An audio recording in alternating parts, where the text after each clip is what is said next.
pour rendre un peu plus facile la vie de ma famille, de ma femme et de mes enfants, pour leur garantir une vie plus ou moins décente, la seule option est de cultiver la coca et la marijuana.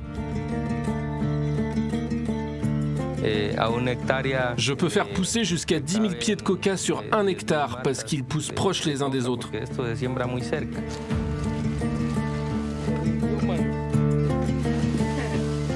Les fermiers et tous les Colombiens sont obligés de détruire les plantations illégales.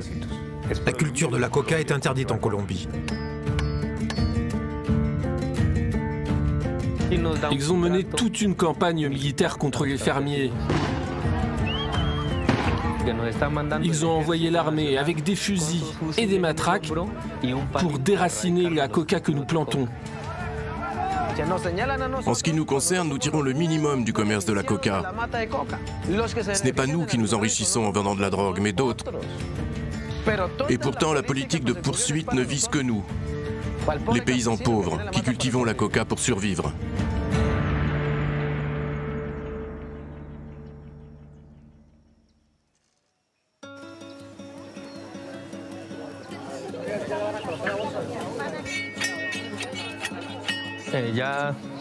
On va rencontrer les gars du groupe que je représente. C'est un groupe de fermiers qui cultivent de la coca.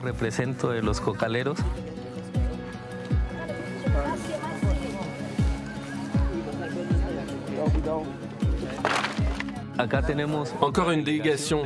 Nos camarades viennent de la municipalité... De Paez. Oui, de Paez.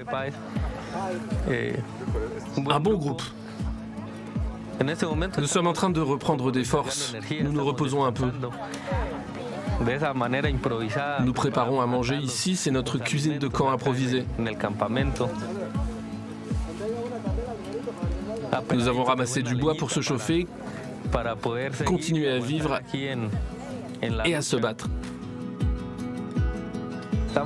Nous avons ici une importante délégation. Est-ce qu'ils cultivent de la marijuana et de la coca? Oui, monsieur. Un peu de coca aussi. Nous faisons tous la même chose. Nous cultivons.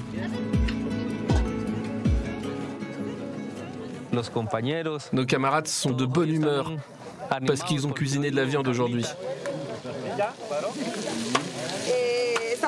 Nous sommes tous ensemble ici, dans le camp. Nous voulons que les accords fonctionnent. Le gouvernement ne respecte pas les engagements. Voilà pourquoi nous sommes ici. On ne se sent pas bien ici, mais on se bat pour nos droits, jusqu'à ce qu'on les obtienne. Selon nos calculs, à l'heure actuelle, se sont réunis ici à peu près 1000 paysans. Il y a nos camarades ici et les gens de l'autre côté. Ils ont décidé de monter leur camp loin de tout le monde parce qu'ils sont un peu nerveux. Ils ont peur que l'ESMAD, la brigade anti-émeute, ne lance l'assaut alors que nous serons au travail et qu'elle ne mette feu à notre nourriture et à toutes nos affaires. Les gens sont déterminés et prêts à poursuivre la lutte pour continuer à aller vers notre objectif. Un objectif partagé par tous les paysans, celui de la reconnaissance des paysans de Colombie. Voilà ce pourquoi nous nous battons.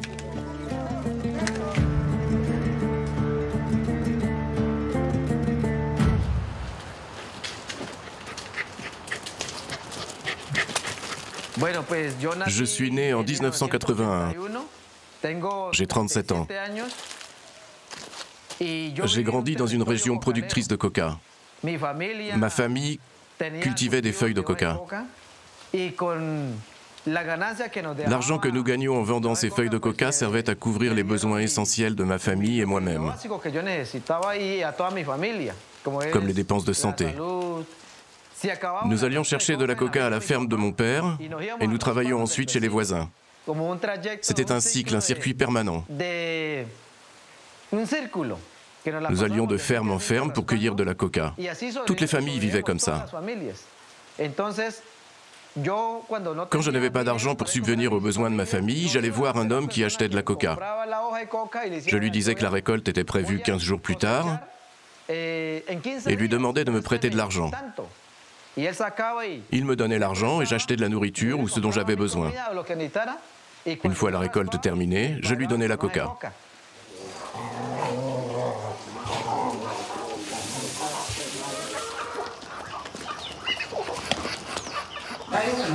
Papa, ta tenue est prête? Il n'a pas de chaussettes. Mets-les, mais lave d'abord.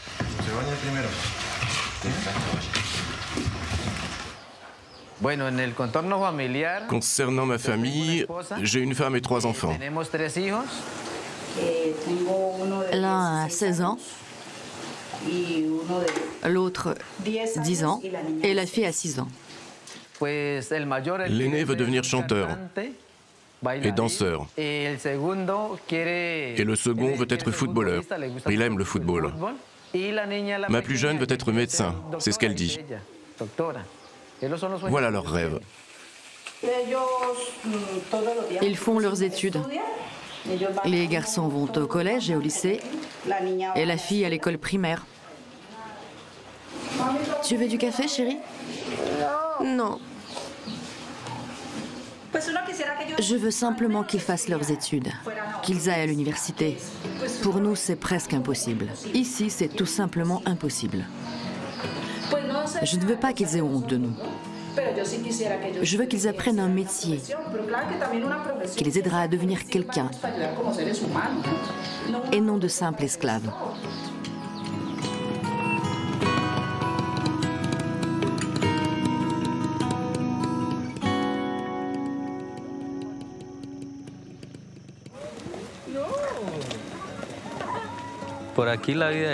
Voilà la vie quotidienne d'un cultivateur de coca. La journée de travail commence très tôt. Il est normal de se lever vers 5h30 ou 6h du matin.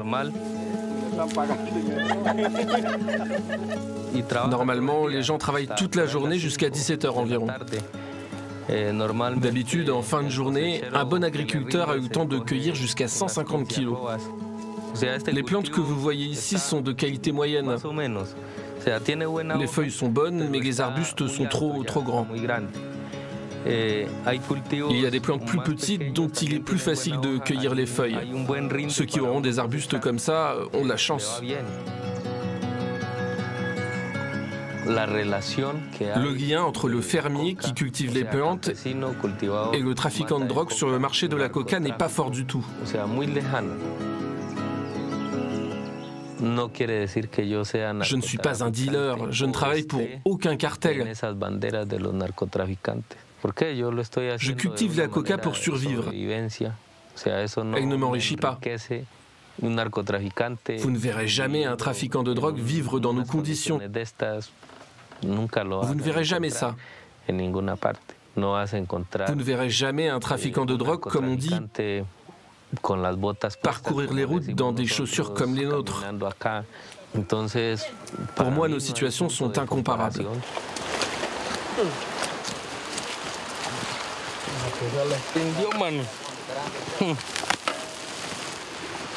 5. Ah, 25. Très bien.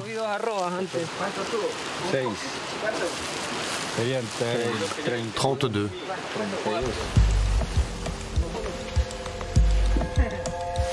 C'est le seul laboratoire de notre ferme.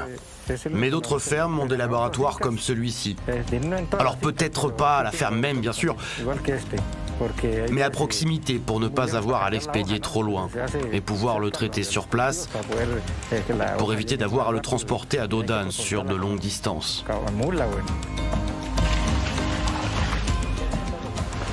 Et qui est-ce qui l'achète? C'est des gars de la mafia. Ils l'emportent dans de grands laboratoires où ils produisent des blocs de drogue à partir de la pâte pour les expédier dans d'autres pays. Avec encore plus de produits chimiques et bien plus puissants. Ici, on ne fait que la base. La purifie encore plus et bien évidemment, le prix monte.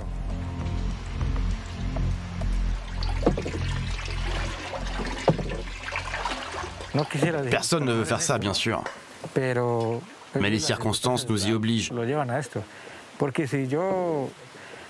Si les prix de la canne à sucre ou de la mélasse montaient, bien évidemment, je ne travaillerai pas sur la coca parce que c'est beaucoup trop chimique. C'est très dangereux pour les gens.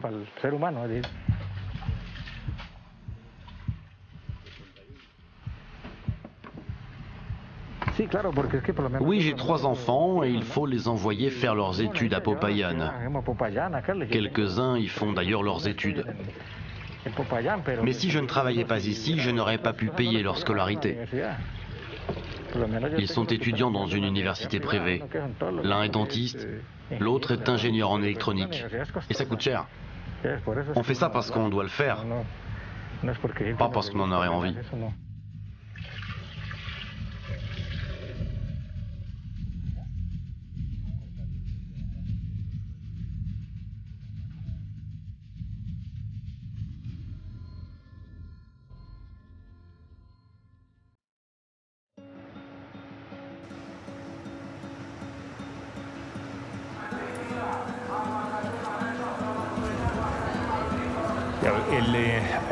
Il faut faire attention à son langage ici. Cultiver la coca est illégal. C'est interdit. Le programme dont nous parlons couvre 100 000 familles un peu partout en Colombie. De la frontière vénézuélienne à la frontière équatorienne. Nous devons éradiquer toutes les cultures. Et il faut que les familles aient d'autres moyens de gagner leur vie que de cultiver de la coca. Le deuxième élément consiste à donner à ces familles une alternative légale, un programme ou un produit de substitution afin qu'elles ne reprennent pas la culture de la coca. Enfin, nous devons faire en sorte que l'État propose à ces régions éloignées de Colombie des offres et des services convenables dans les domaines de la santé, de l'éducation, des routes, de l'électricité et ainsi de suite.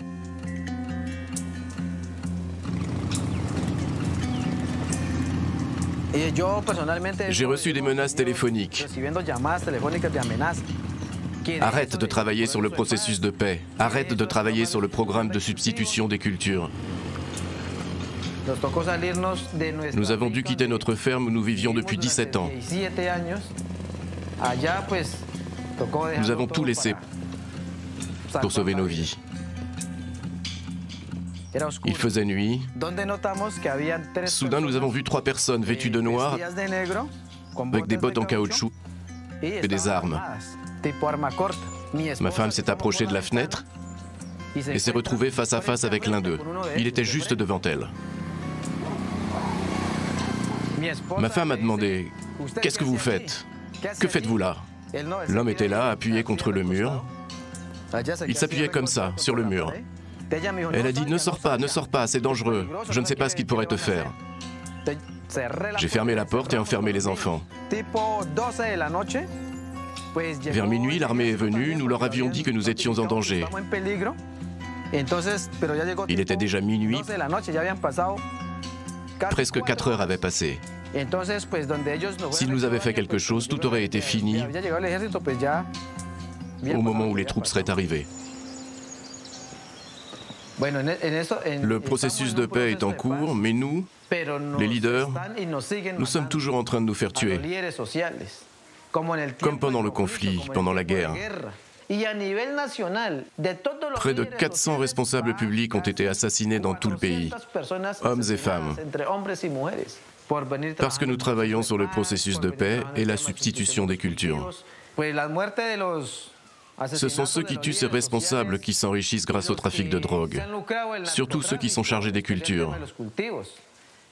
Comment nous considèrent-ils? Comme un problème. Se débarrasser du problème, c'est nous tuer, nous menacer, nous chasser de nos terres.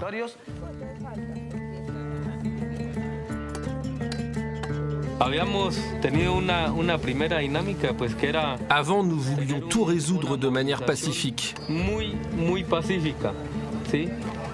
C'était l'idée de départ, mais nous n'avons vu aucun engagement de leur part. Le gouvernement, dirigé par le président, excusez ma franchise, nous a traités comme des idiots. Il doit tenir ses promesses. Venir à Coca et regarder les agriculteurs et les peuples autochtones en face.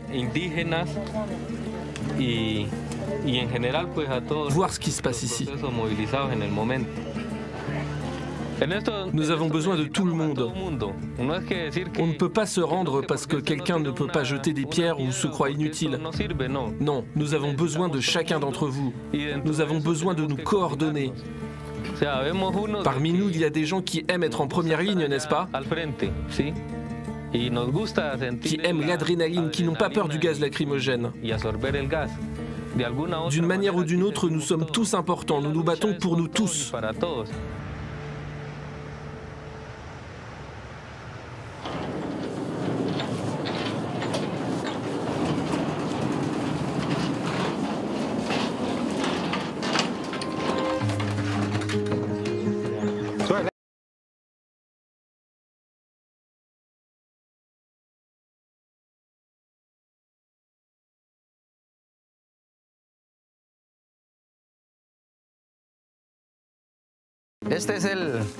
Ce sont des plants de café. Oui, c'est ça, des plantations de café. En haut ici, là et là, il y avait de la coca. Nous avons déraciné la coca, nous avons tout déraciné. Le gouvernement offre maintenant une aide financière aux personnes qui cultivent des plantes de substitution. J'ai commencé en 2014, de mon gré, sans aide de l'État. J'ai déraciné la coca. Quant aux champs de coca, ce sont les derniers. Il n'y en a plus. Ici et là, ce sont les derniers. Sur le reste du terrain, on cultive café et bananes.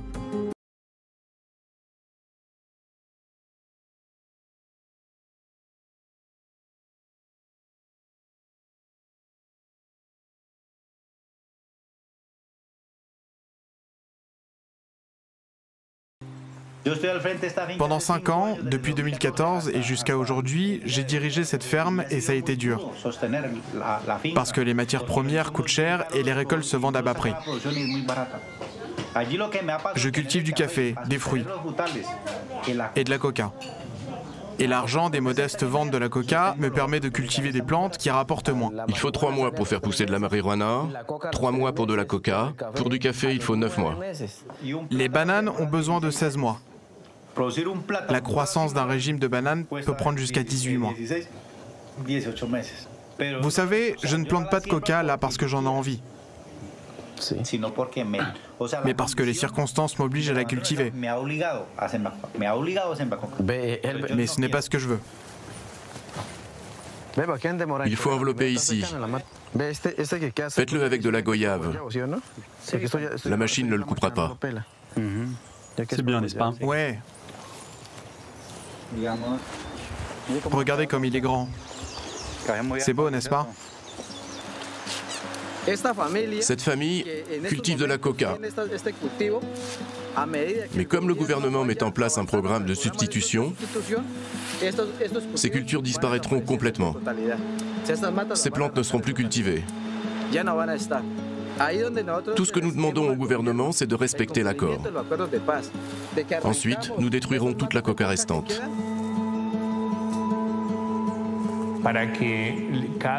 Pour faire en sorte que chaque aspect du programme soit réalisé pour chaque famille. Ils auraient dû depuis longtemps signer l'accord, ce qui n'est pas arrivé. Donc maintenant, ils auront des aides, des semences et ainsi de suite, tout ce à quoi ils ont droit plus tard. Cela a provoqué des désaccords. La situation s'est détériorée au fil du temps parce que de nombreux ennemis du système, principalement les trafiquants de drogue, s'opposent à l'introduction du programme sous prétexte que celui-ci ne fonctionne pas. Leur objectif est d'encourager les familles à retourner à la culture de la coca. Le plan de substitution est une bonne idée en théorie, mais il n'a pas été bien mis en œuvre. Dans les faits, rien ne se passe.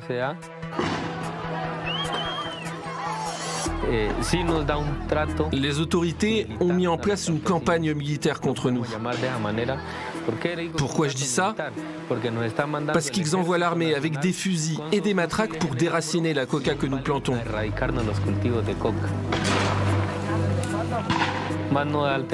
Ils ne nous donnent pas d'alternative pour renoncer à la coca comme le prévoit la loi. C'est ce que nous voulons de notre gouvernement. Pourquoi? Parce que nous sommes fatigués de lutter contre l'armée dans nos fermes. Ici, dans ce camp, ils se battent aussi contre nous. L'armée comme la police. Ils attendent que nous fassions une erreur pour pouvoir attraper ou tuer quelqu'un, comme lors des opérations précédentes. Nous avons l'intention de continuer à nous battre et à chercher des moyens de progresser par le dialogue.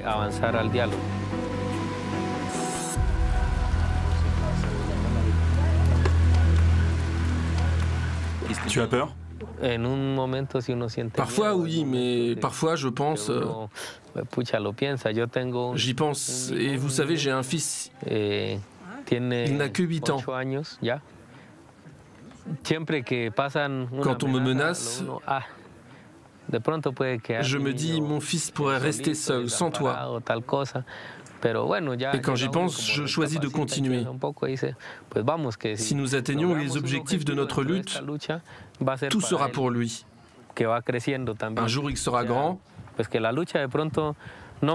Ce sont nos enfants qui bénéficieront de cette lutte, pas nous.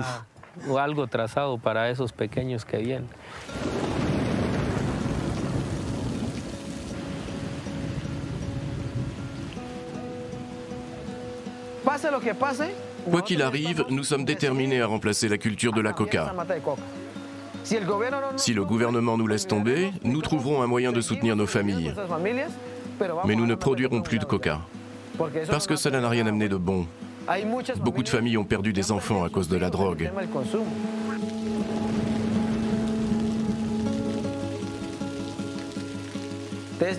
Je rêve de l'avenir de mes enfants. Je veux qu'ils deviennent professionnels, de bonnes personnes, qui travaillent sur les terres de Colombie. Ce qui est important pour les fermiers, c'est la terre et les champs. Parce qu'un pays sans fermiers, sans production, sans nourriture, engendre la guerre. S'il n'y a pas de nourriture, il ne peut pas y avoir cette paix dont rêvent les Colombiens. Une paix stable et durable. Un monde où nous, les pauvres, ne nous tuons pas les uns les autres. C'est le rêve que je nourris pour mes enfants.